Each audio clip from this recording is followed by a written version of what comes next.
RAP versus IBR, what student loan borrowers need to know. That is our topic today on the College Investor Audio Show. Welcome. Before we dive into this one, it's a juicy one. I just want to remind you, anytime we talk about something on the podcast, you can always find the article associated with it and dive deeper at thecollegeinvestor.com.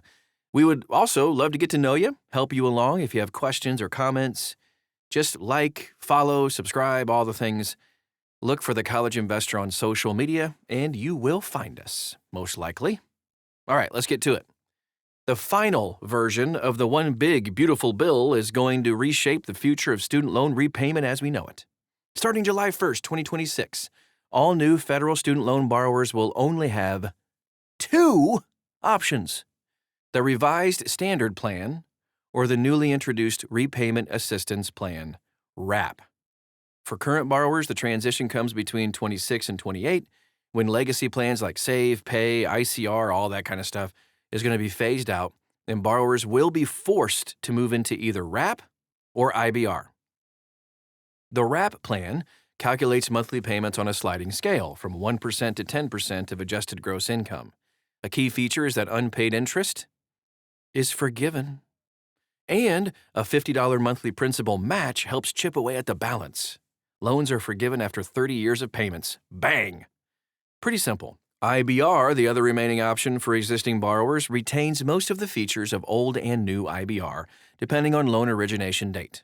Those with loans from before July 1st, 2014 pay 15% of discretionary income and receive forgiveness after 25 years.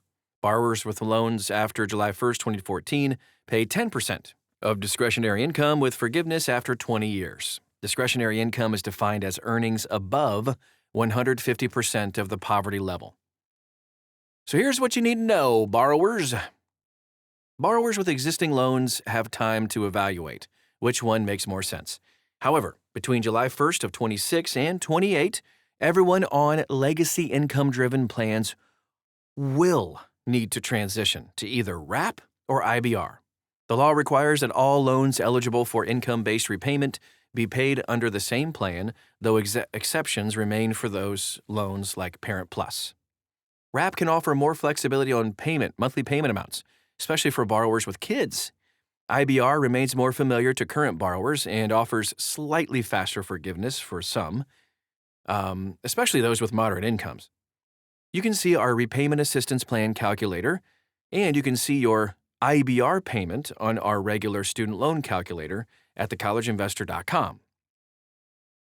Let's take a look at just like one sample scenario just to keep things moving.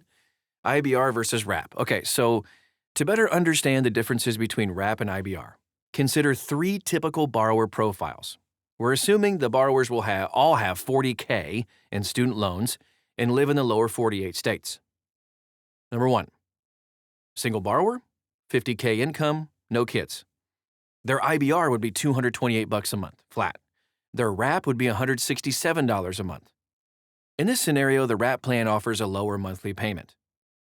Number two, for a married borrower, $100,000 in income, 2 kids. IBR, $443 a month. On the RAP plan, $650 a month. In this scenario, the IBR is a better option. In the third example, a single borrower with $80K in income and 1 child. IBR is $411 a month. The RAP is $417 a month. Yeah, monthly payments are pretty much identical here, but IBR is still slightly lower, and since it would also offer 20-year forgiveness versus 30, it's going to be the better option for you. We ran a few other scenarios. We have charts and graphs and all kinds of amazing things, plus information on Parent Plus loans and how they're actually left out at thecollegeinvestor.com inside this article. But here are some final thoughts, and then we'll wrap up for today. I know, it's frustrating to have to navigate new student loan repayment plan options. Seems like we do this all the time. However, the new Repayment Assistance Plan, or RAP, might be a better option for a lot of people than all the current IBR options we have. For new borrowers, the decision on repayment plans is going to be easier. Less plans, less confusion, right? But for existing borrowers, having to migrate and then decide between the two is going to be a little confusing. It's essential that you run the numbers and see which plan may be best for you depending on your financial situation, and that is where we come in. Just drop us a question. At the College Investor, search for us on social media, you'll find us. And you can dive deeper and find all of the different resources we have for you to pick the best plan for you and your situation at thecollegeinvestor.com. I promise you will find the answer to your question, and it will be up to date, and it will be absolutely 100% verifiable and legit. Why? Because we're humans, and it's real intelligence, not artificial. And that is our show for today. Thank you so much for stopping by, and we'll talk to you again real soon.